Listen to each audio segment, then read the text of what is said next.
విన్నపము ఇక్కడ శ్రీ మహావిష్ణువు వరహామూలపై అవతరించాడు కాబట్టి యొక్క మహామంగళాన్ని ఇప్పుడు స్వామి వారి మహామంగళ సభలోకి వస్తున్నది కాబట్టి ఈ మహామంగళాంతో మీకు తోచిన కానుకలు ఆ స్వామి వారికి సమర్పించి ఆ భగవంతుని కొడుకు పాత్ర వచ్చినాడు మరి మరి కోరుకుంటున్నామండి.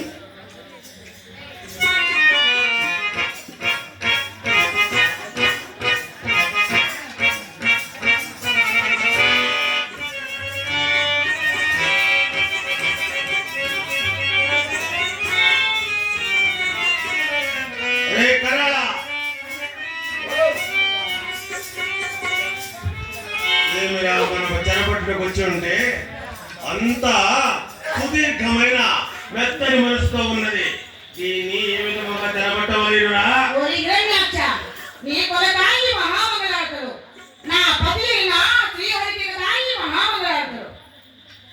అంటే నాకు కొరకు కాదా మంగళార్తలు? నీ కొరకు కాదు, నా పతి అయిన శ్రీహరికి కదా ఈ మహామంగళార్తలు. నీకు పతి ఉన్నాడా? అవును. ఎవరు వాడు? ఎంతటి వాడు?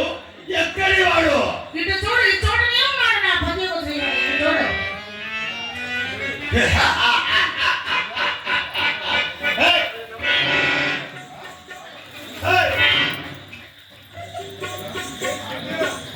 ఇదా దీనికా మహామంగళార్పించింది ఇదే.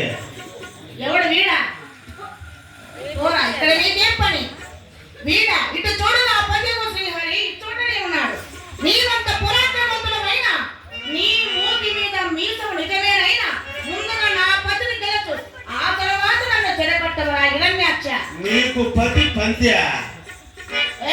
పంది అజ్ఞానమైన కరుడుకలా ఆరోపిస్తున్నాడు నా పతి. చూడరా మూర్ఖుడు, ఆ శ్రీహరిని చూడు మూర్ఖ. అంటే ఈ వరహావతారము, ఈ వరహము నీకు పతి?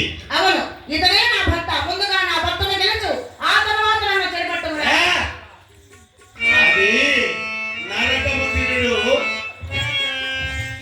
శ్లోకము. ఆ శ్లోకమును ఎంత పాటి చిటికెన వేలుతో ఎత్తి 7 సంవత్సరాలు పాటు వేసి దీన్ని తెరబట్టవాలి.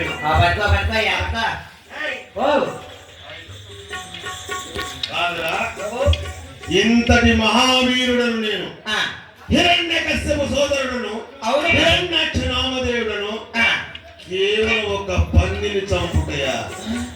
నీవే దీన్ని సంహరించి ఆ శుభవార్త నా చెవిన వేయి. అయ్యా, ఈ పొందునిగా నేను చంపింటాను అనుకో, తెల్ల నాకు మసీదులో ముట్టి పైకి ఎత్తినేరుపా. ఎందుకు? రంజాన్ నెల్లి అంటే నేను పందిని చంపేలేను కాదురా. నీవు పంది అయినా, గోవు అయినా, కోడి అయినా, మనిషి అయినా మహారాజు సెలవు ప్రకారము నీవు తక్షణం చేయవలెను. సరేనా?